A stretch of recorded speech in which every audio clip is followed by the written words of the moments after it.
What is going on, everybody, and welcome to another episode of the Piledriver. I'm your host, Dean. We are a little shorthanded today. My tag team partner, the best in the world, is not in, as you can see, so I'm going solo dolo tonight. We got a lot to talk about. Huge week. It's the week heading into Double or Nothing for AEW. Raw just ended. We have a few matches confirmed for Hell in a Cell, which is a week away from Sunday. We'll get into that later. Uh, there's a lot going on. A lot of drama. We'll get into that a little bit later. But first and foremost, I hope everybody's doing good. I hope your mental health is doing good. It was a Monday. Mondays are never fun, but we're here. So let's just dive right in. I want to touch base. I don't want to spend a whole lot of time on this. The whole Sasha Banks and Naomi situation. And I, for one, applaud them for what they did. They stood up for what they believed in. I know they're getting a lot of backlash from numerous people online. And I don't know how the people feel. I've seen people in the locker room, reports that people in the locker room are on their side. I've seen some people disagree with how they handled things. If you haven't been aware, which is kind of shocking, but hey, we all got busy lives. You never know. They basically walked in on John Laurinaitis, handed them the tag team titles, and walked out, packed their stuff, took their ball, and went home. They've been suspended indefinitely. All their merch has been removed from WWE shop. Their images on the Then, Now, and Forever video package has been removed. The creative has no plans for them in the future going forward, as I should say. It's a messy situation. A lot of people, we don't know if it's work. We don't know if it's a serious. It could possibly be work. We don't know. There's reports that, if you haven't seen, Michael Cole made the announcement during Raw, which I don't agree with how he did it. I mean, SmackDown, I apologize. He went on a SmackDown and announced that they have been stripped of their titles. They're going to hold a tournament to determine the new tag team champions, and that they have been suspended indefinitely. And you can see Pat McAfee's reaction. Apparently, he didn't know about this decision until he announced it. I don't agree with how it was handled as far as that, but that's just my personal opinion. It could have been handled a different way, but we're at where we are. Like I said, I fully support them in their decision. I'm curious what happens now. There's reports that Sasha Banks' contract is expiring soon.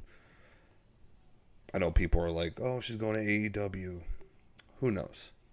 I'm very interested to see what happens with this. If it's a work, I'm going to be really, really shocked. But if it's them just legitimately standing up for what they believe in, I full-heartedly support them. So we'll give you guys more updates as we find out. There's that. Like I said, Raw just ended recently. We have 2 confirmed Hell in a Cell matches. We got the whole Cody and Seth storyline continuing. I don't know how you feel about the whole storyline with Cody and Seth. Are you already over it? I kind of am, but it is confirmed that Cody and Seth will be going in a Hell in a Cell match at Hell in a Cell. I'm curious how this ends. I mean, this should be the payoff, right? I'm hoping. But it's going to be a good one.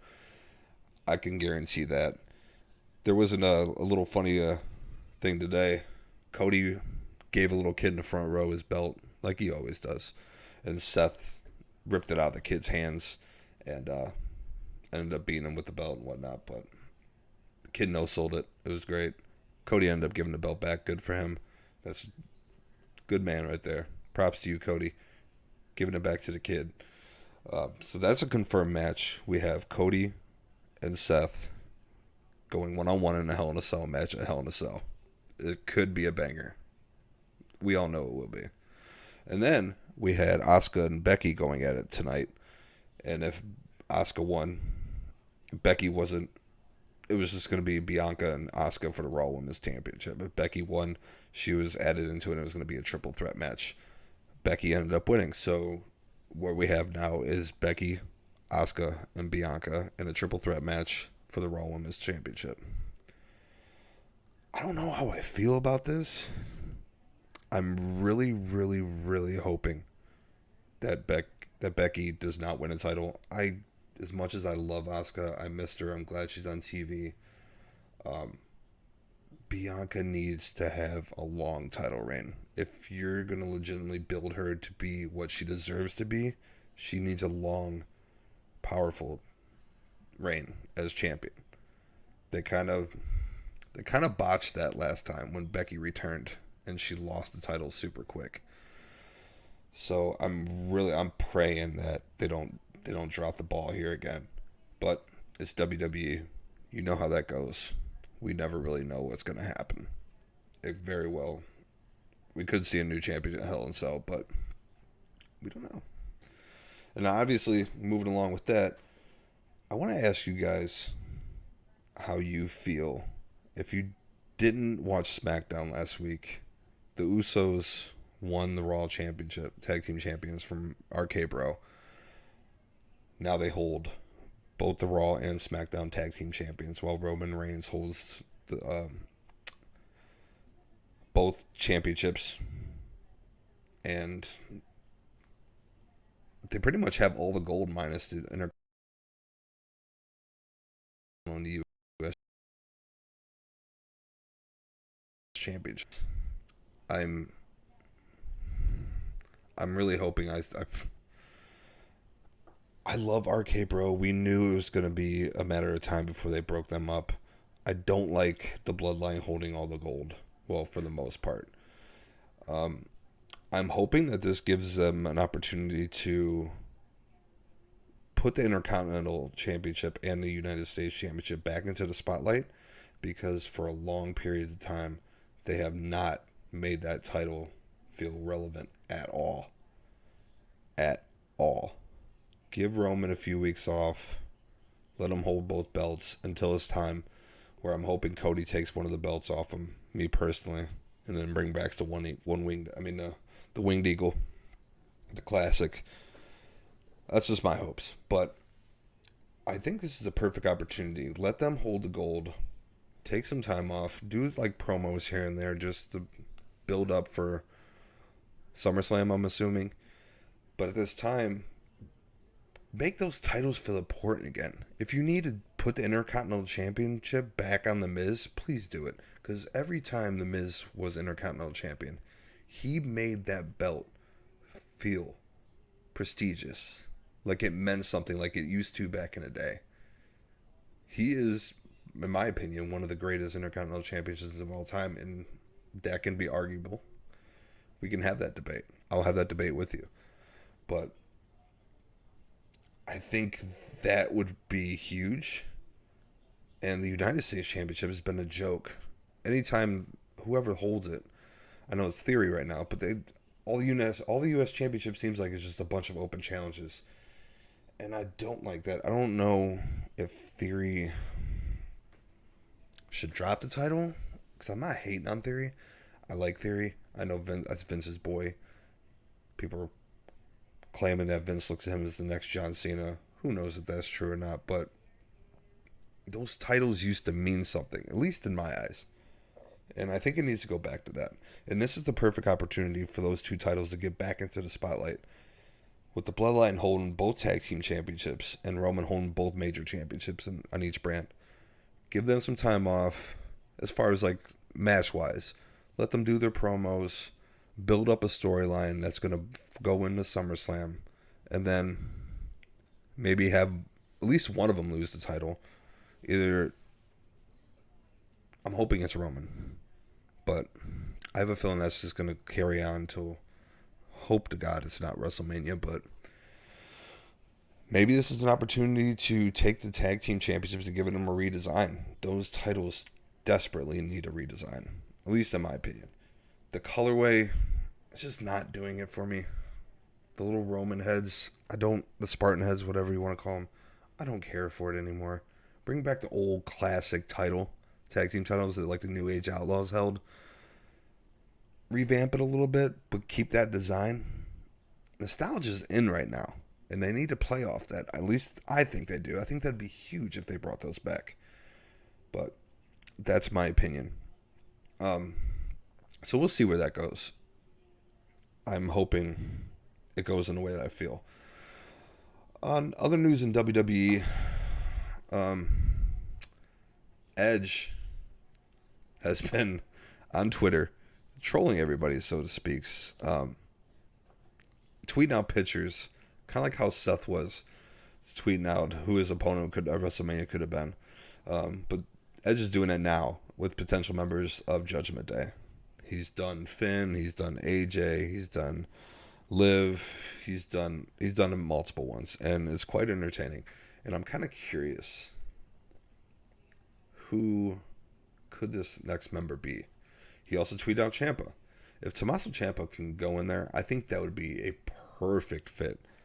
But part of me feels like AJ or Finn could turn on one another and join Judgment Day. I feel it, especially after Finn having a successful run as heel in NXT before they did the whole NXT 2.0. That was a good run for him. Finn's a great heel. I wouldn't be mad at it, but I would really love Ciampa to get in there. I think that'd be great for him. At least a little boost on the main roster for him. He needs it. Plus, it's just his attitude and his character and how he carries himself in and out the ring. I think that's a good fit for what Judgment Day is doing right now. So we'll keep eyes on that as well. Trying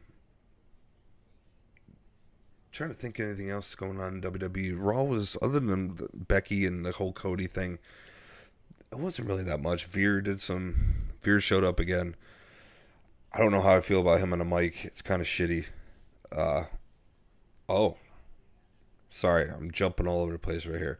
I don't know if you've seen it on Twitter today, but former WWE superstar Jackson Riker, this dude, oh my God. He is under a lot of heat right now, and rightfully so. He was going out tweeting about basically trying to rally up his fans and followers to rally up with him and go stand up against homosexuality and abortion and bringing God into it and all that. He's under a lot of heat from fans and other wrestlers throughout the industry, and rightfully so. I respect everybody's views to a point, but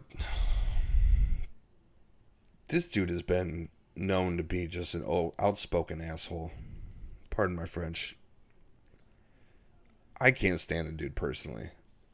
Like I said, I respect everybody's opinions and their views, their religion, but the way he went about it today, I don't agree with it. I don't agree with it at all. Especially with the whole movement right now with abortions, with Roe versus Wade.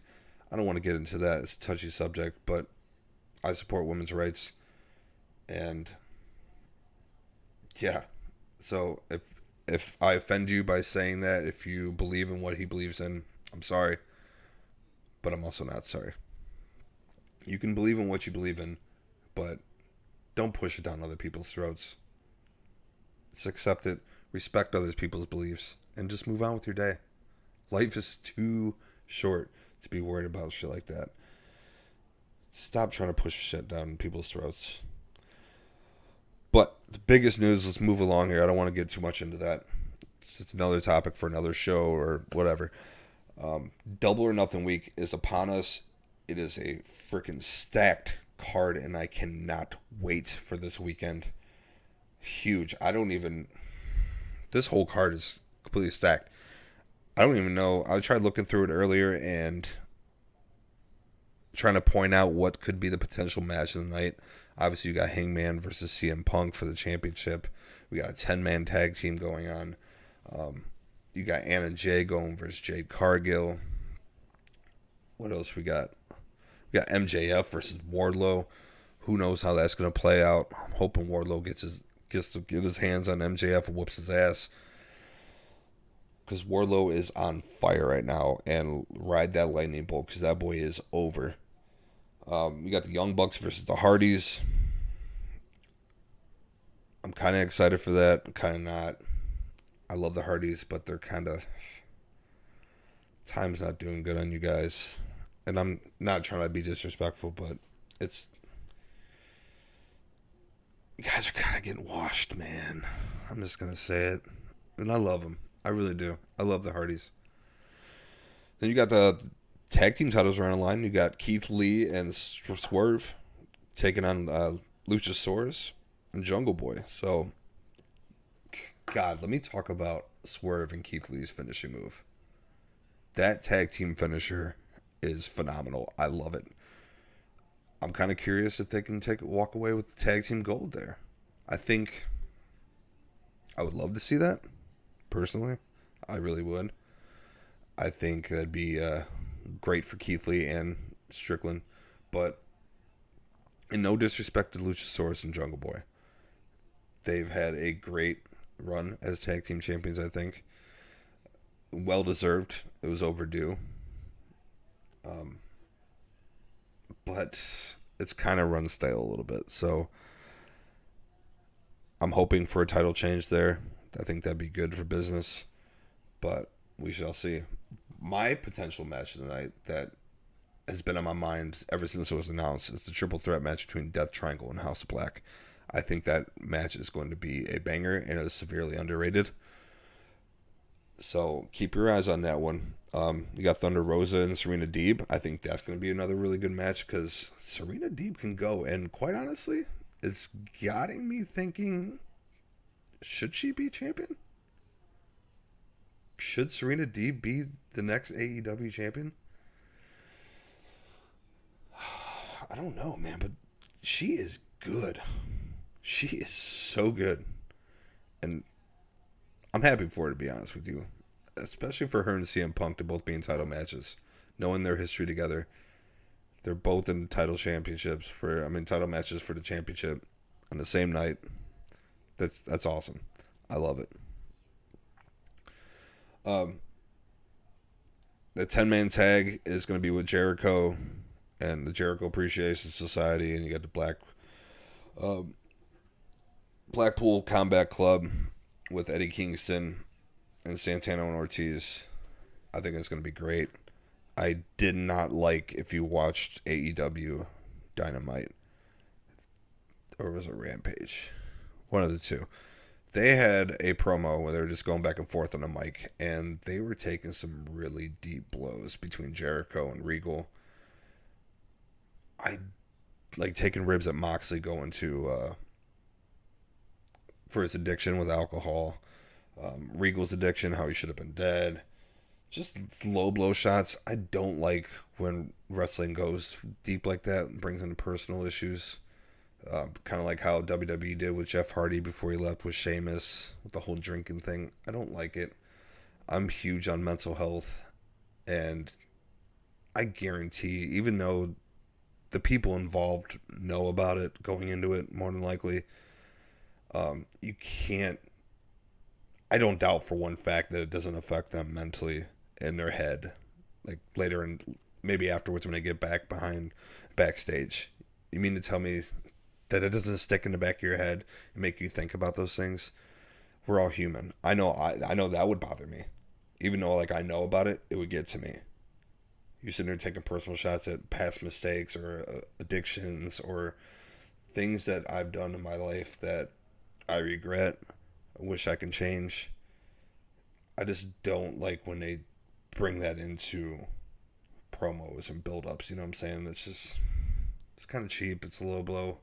I don't like it. I wish they'd move on from that. But and I am not sold on the Jericho Appreciation Society at all. At all. I think it's dumb. I can't stand it. I love Jericho. Don't get me wrong. I love Jericho. I just don't like the group. And I don't know why Jericho needs to be in all these stables. But I don't know. I hope Blackpool Combat Club and Eddie Kingston then whoop their ass.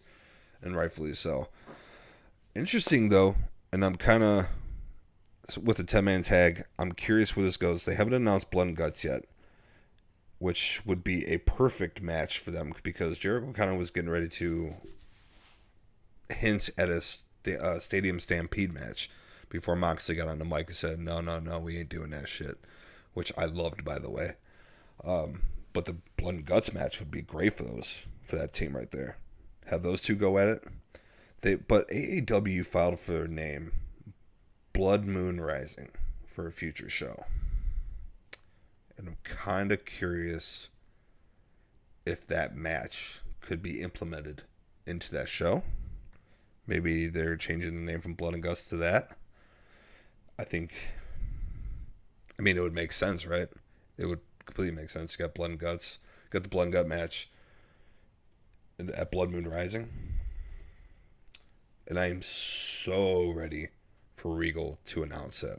If they're going to announce that match at pay-per-view, you have to have Regal announce the match. You have to. Just like War Games. Just do it. That place will erupt. I guarantee that place will absolutely go nuts if Regal yells that. So please, Tony Khan, make that fucking happen. Please, I'm begging you. Do it. One more thing with AEW before we move along. Britt Baker showed up at AEW's Gauntlet for the Gold 15 this weekend. He did a surprise. She showed up at the end of it during the Cordona match with Chelsea Green, and that place erupted. If you're not familiar, Britt Baker has been with AEW in the past. That was her home for a while, so it was kind of like a homecoming for her, and it was amazing. I am pissed I didn't go. I was so close to buying tickets, but I didn't, and I have so much regret for it.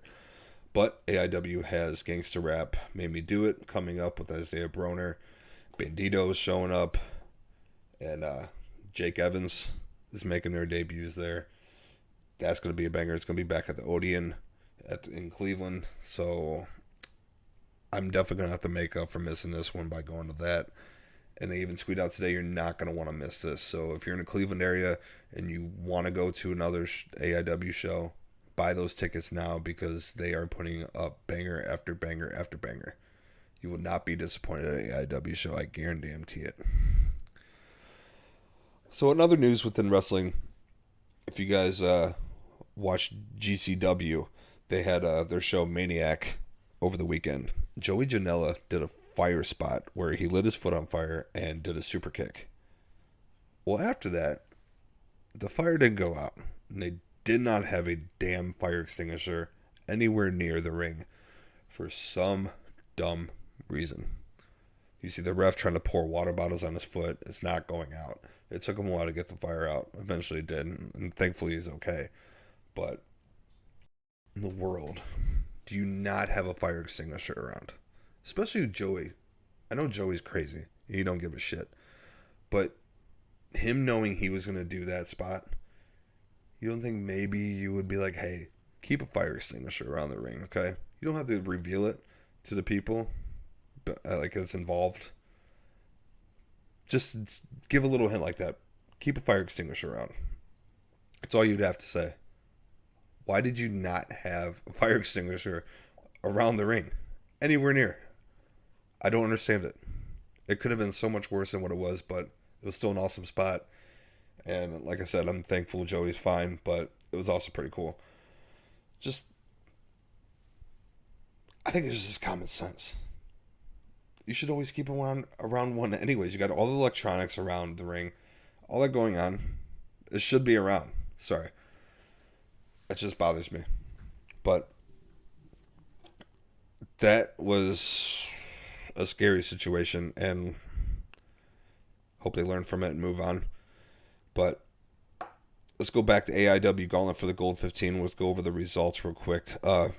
Bulking season, Arthur MacArthur and Chuck Stone defeated Bang Bros, August Matthews, and Davey Bang, which was a really good match. My boy Casey Carrington beat Bobby Orlando. Jollyville Fuckets, Russ Myers, and Money defeated the Bitcoin Boys of Eric Taylor and Mikey Montgomery. Filthy Tom Lawler beat Kaplan, which Kaplan is a monster. Do not sleep on Kaplan. Eddie Kingston defeated Isaiah Broner. Isaiah and Eddie went at it. If you have an opportunity, go to Independent Wrestling TV, watch the show. You will not be disappointed by that match. You won't be disappointed by the whole show, but that match was gold. Then we had an intense rules match. My boy Derek Dillinger defeated Chase Oliver. And I just want to throw this out here. Derek Dillinger is one of the best workers in independent wrestling today. And I don't think he gets enough credit. That boy can go. I've met Derek. I've seen him at OCW numerous times. I've seen him at AEW shows. Dude is great. Bookers, if you're watching this and you have an opportunity to get Derek Dillinger, please do it. You will not be disappointed. That dude is the future, and I have no doubt in my mind big things are coming his way. But yeah, Derek won that one, and then we had the Absolute Intense Championship, Matt Cardona going against Dominic Garrini. And then in a no contest when the Philly Marino Experience attacked, and that's when Chelsea Green came out, attacked them, and that's when Britt Baker came out, and the Rip City Shooters. It ended up being, it was Rip City Shooters made the save for Garrini. They were going to shave Cardona's head, but Chelsea Green low blowed them. The Britt Baker did the surprise. You heard the Doctor Will See You Now. The place erupted, and then it ended up being in an 8-person tag, which was amazing as well. Which ended up with Dominic Garrini, Rip City Shooters, and Britt Baker defeating Matt Cardona, Chelsea Green, and the Philly Marino Experience. Then you had Josh, the Gauntlet for the Gold. The whole point of the show. One of the Rip City Shooters, former champion, Joshua Bishop, won and earned a shot at AEW Absolute Championship Wrestling at Absolution. Cardona tried to attack and offer after the match, but Bishop ran after him. So, if you do not remember, if you don't follow AEW, Cardona took the title off Bishop. Now we're gonna get the rematch at Absolution, and I guarantee you it's going to be an absolute brutal match. Cardona owns both major titles in AEW, and he's held them for a while. But I think the Rip City Shooters are going to take that title back, baby. Shout out to OCW's longest tenured member of the roster, Robbie Starr. He was inducted into the War Wrestling Hall of Fame, and rightfully so. That man is amazing inside and out of the ring and deserves every bit of that. So congratulations to you, Robbie Starr, for your recognition and being inducted into the War Wrestling Hall of Fame.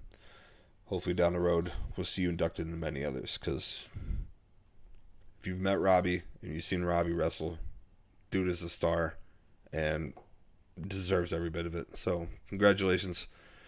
Other big news, Zachary Wentz, formerly of MSK. If you're not familiar, Kimberly made allegations of domestic violence with him. WWE immediately released him and hasn't really been doing much since. He's been silent. He came out, made an apology, said whatever happened was years ago. He's learned from it. Did I think the decision of WWE releasing him was warranted? No. I think they should have done a little more investigating on it. Kimber kind of made some, I don't know. And see, it's a touchy subject because I hate men who violence, period. Any abusive relationship, I'm so against it. I've been through it myself. The men's school, the physical, all that. It's terrible. But I don't know. It's a touchy subject. And the whole situation, how Kimber went about it, she deleted some tweets. It seemed kind of fishy the way she went about it. I'm not calling her a liar, but it is suspicious. But I know WWE's stance on all that, and I respect it. But anyways, let's move along for that. We'll get down to that for another time. Zachary Wentz made his return to ring and took on Atticus Cogar at Circle 6 in No Peace Undergrounds. It's not what you think. It was a great match. And if you have a chance to watch that, please do it. It was great. Other than that, Wrestling Revolver. Oh my God, how did I forget about this? Wrestling Revolver announced of a dream match that has been 10 years in the freaking making. We got the Wolves, Davey Richard and Eddie Edwards will take on the Switchblades of Sami Callihan and Jon Moxley. July 9th at Cage of Horrors. Oh my God. This match is going to go so hard. I already pre-ordered the match. I'm going to watch it. So, if you have a chance, go order it now. You're not going to be disappointed. It's going to be a absolute brutal match. The Switchblades are back together, and you already know. You know how Sammy wrestles. You know what he brings to the table, and you know damn well what Moxley brings to the table. There's going to be some blood. People are going to get their ass whooped. It's going to be brutal. So, I can't wait to watch that. Before we wrap things up here, because I ain't got much to talk about today, we're going to save our picks for Double or Nothing later in the week. Like I said, when Mike is able, we're going to go live and we're going to do some picks. We're going to go over the whole card of Double or Nothing, and we're going to make our picks so we can finish off the month and determine who's going to be the champion for the picks for the month of May. Mike is in the lead right now, but shit's going to change, and I'm going to take that title. I need it. Chris Jericho, some disturbing shit went down today. Chris Jericho tweeted a video of his niece getting bullied and physically beat at her middle school today, and calls out Hillsborough County Public Schools where she goes after the video surfaced online, and asking for change or something to happen. It's unacceptable. It's sad. It was sad to watch. I hate bullies so much, man. I hate it. And I feel bad for some of these kids, because kids these days are assholes. They really are. But, I mean, bullying's been going on since way before I was a kid. It's always been there. But it's not cool. Speak out for bullying. If you guys sit there, I just don't understand all these kids just so quick to pick up a phone and record someone getting their beat up by multiple people instead of like doing the right thing and jumping in and sticking up for somebody. Like, I don't understand that. There's more concerned about getting the likes and the views and video going viral than being a good human being and doing the right thing and sticking up for somebody who's getting bullied and who's defenseless. Like, it was heartbreaking to watch. So I'm hoping that the school system steps in and does what's right and takes action, because it's unacceptable. And this goes for any school district. And anybody that's listening that knows a bully or seen bullies, you see that shit, put the phone down and stick up and do what's right, please. Please do the right thing. At the end of the day, you'll feel better. And you know what? That might mean the world to the person that's getting beat up, because you don't know what's going on in their head. I guarantee you their mental health is not good. They're getting bullied. They're getting mean things said to them. They're getting hit. You don't know. They could be on the verge of wanting to commit suicide. You could save their life. You know what I'm saying? Like, do the right thing. Be a good human being. Help one another. Love one another. Don't be a piece of shit. If you see somebody doing something that isn't right, stick up for them. Stick up for the person that's getting the wrong done to them. You know what I'm saying? Be a good person. You'll feel better about yourself afterwards too. I guarantee you that person will never forget it. So, with that being said, we're probably going to wrap things up here. It was short and sweet tonight. I'm going solo. I don't do this very often, so bear with me. We have more to come. OCW is kicking off their summer tour with Danger Zone coming up soon at Kim Tam Park. You're not going to want to miss that. If you haven't been there, it was formerly known as Melanie Lakes. Great time. You got a huge lake that you can swim in. We got vendors, amazing food. It's outdoors. It's perfect for the summertime. So bring your swim trunks, go get some tickets, go to OCW's website, buy them tickets, show up for some great wrestling. You won't be disappointed at all. The summer kickoff at Danger Zone is just a thing to come. There's so many good shows lined up for OCW's summer tour, and that's just the kickoff show. You know what I'm saying? Before we get off, I want to remind you guys that you can save 10% right now if you go to Rogue Energy and use Believeland Media as your code. Go ahead, go to Rogue Energy. Rogue Energy is designed to be the ultimate gaming energy drink. There's 0 sugar, 0 fillers, 5 calories, packed with essential vitamins, loaded with brain-enhancing nootropics at optimal levels. Make the switch to a better tasting, better mixing, more effective gaming drink blend, and go to Rogue. Go to RogueEnergy.com right now. Put in Believeland Media. Save 10% on your first order. Do it every single time. You get 10% anytime you use that code. It doesn't go bad. It's not a one-time use. They got some great flavors there. They got some testers out right now. You can go in there. You can get a shaker of your choice and some sample packs of numerous flavors they have. If you want to test them out, see what flavor you like, do it. And it's cheap too. It's not expensive. Plus you get to save 10%. Go there. Put Believe the Media in there. And save some money. Alright? Before we get out of here, go to Twitter. Follow Piledriver Pod. Go to Believe the Media's YouTube channel. Follow us. Follow us on all the socials. And stay tuned for more. We'll be back next week. Hopefully Mike will be back. Be good. Drink your water. And have a good night, fellas.